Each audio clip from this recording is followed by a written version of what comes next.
International Women's Day continues to be a powerful platform globally that unifies tenacity and drives action for gender parity, while celebrating the social, cultural, and economic achievements of women. This year, the Parliament Channel highlights women in Trinidad and Tobago from all walks of life, including non-traditional sectors. We take a look at their journey, the challenges that were overcome, successes celebrated, and milestones achieved. I have been serving in the prison for the past 30 years.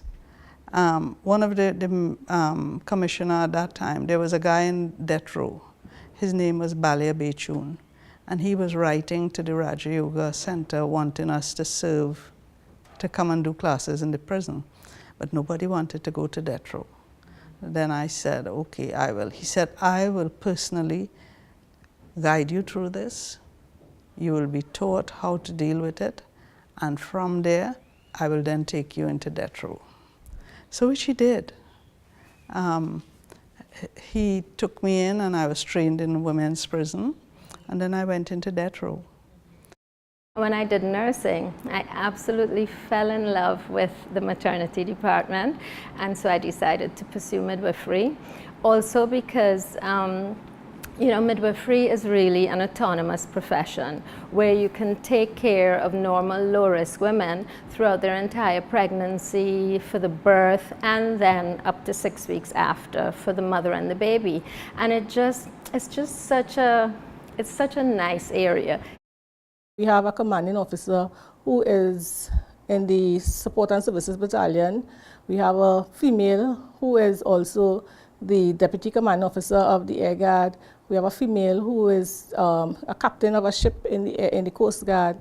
And I am now the ADECA, a female ADECA, which is something never happened before. So we having a balance now, because we can boast of, you know, actually breaking that, or even breaking that ceiling.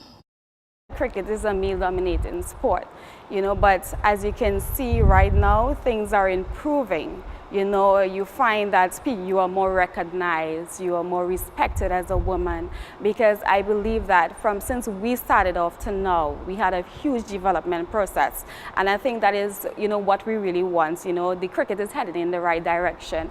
And we as players really need to understand that we have to sell the product and make sure we are good ambassadors for the sport. So coming into cricket is really much difficult. You have to be strong, you have to be committed, you have to be disciplined, but most of all, you know, you have to take in consideration that it's all about breaking stereotype. If we really analyze it properly, women, like the hashtag for this year's International Women's Day, the balance, women are really the balance. We create the comfort and the peace for the men to go out and earn and do whatever they need to do. But at the same time, the women want their voice to be heard. They want their space. They want the opportunity to earn. And it doesn't mean that we want to conflict with the men. It's just that we have evolved as well, and we want to be able to be ourselves. I was lucky enough to be mentored by a whole generation of amazing Caribbean feminists. For me, in my heart, I am here walking in their footsteps, which is to find the resources and the institutional support that the university can provide, and to turn that into continuing their struggle and advancing the gains that I learned from them and carry as my vision. In our biotechnology programs, we have largely a majority female population. However, in older generations, we do see that it is still male-dominated, but we're seeing that change. And for example, I was hired here 3 years ago along with as a group of 5 people, and we were all 5 women, all hired into the Department of Life Sciences. And the interesting thing about that was that nobody seemed to notice that we were 5 women. It was just, we're hiring these 5 people because we think they're the best for these jobs. And so I think that's really where we want to be, where we're not thinking so hard about we need to fill this quota of women. The journey has been amazing, but the focus has always been to produce a world-class quality product that can be enjoyed everywhere. I never saw the popcorns being a product for just Trinidad. It was always to export it.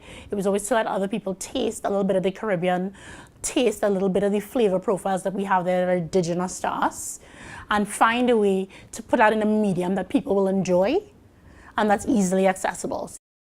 Getting into chocolate, it just became like, wow, there's this whole empty space here.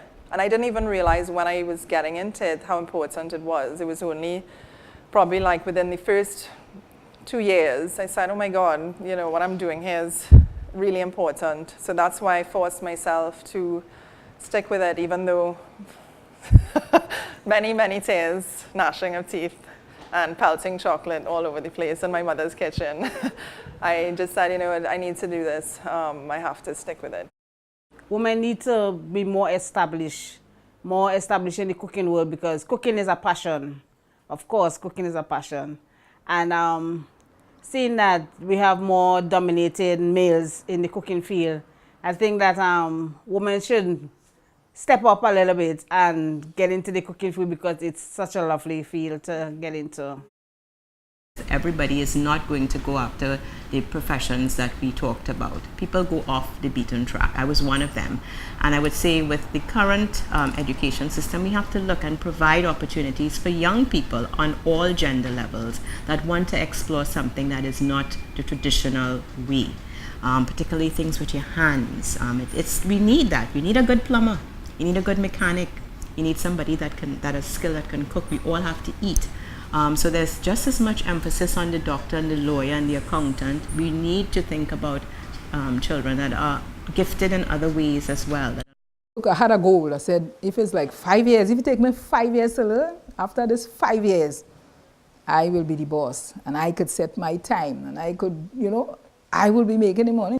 It is hard, but when you know what you want, you have vision, you know there's more.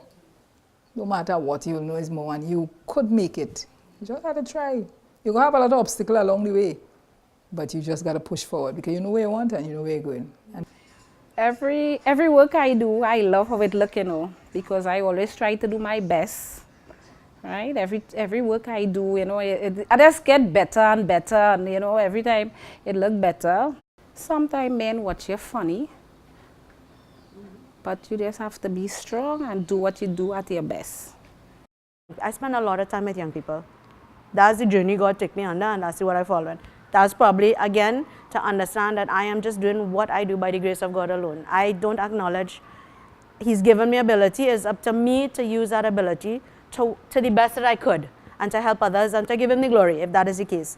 So I would say that is the only reason that this band is able to continue. There's really, I cannot see how this little band could be 13 years down the line and it's still going. And it's still going strong.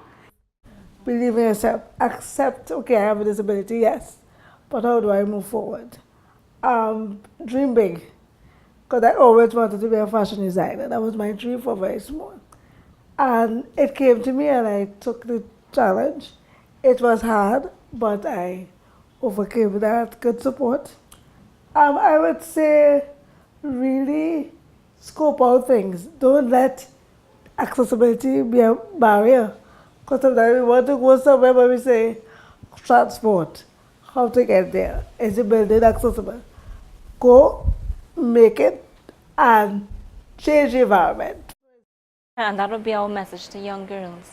It's going to be difficult, it's going to be challenging, but there is a light on the end of the tunnel and you have to persevere. It makes no sense getting up. And we tell ourselves this every day, because there are many instances, even up to this year, we're like, why are we doing this, right? And I'm not going to lie, the journey and continues to be challenging, right? But what we try to do and what the brand tries to do is to find that positive inspiration to help you keep on pushing forward. Right, because life is not a journey for the weak. It's actually the pursuit for the courageous. So you literally need to keep on going and going. You know, and that would really be my message to young women. Women have come a long way, yet there's still more to be achieved. For more information on International Women's Day 2019, visit our website at ttparliament.org and our social media platforms, Facebook, YouTube, Twitter, and Instagram.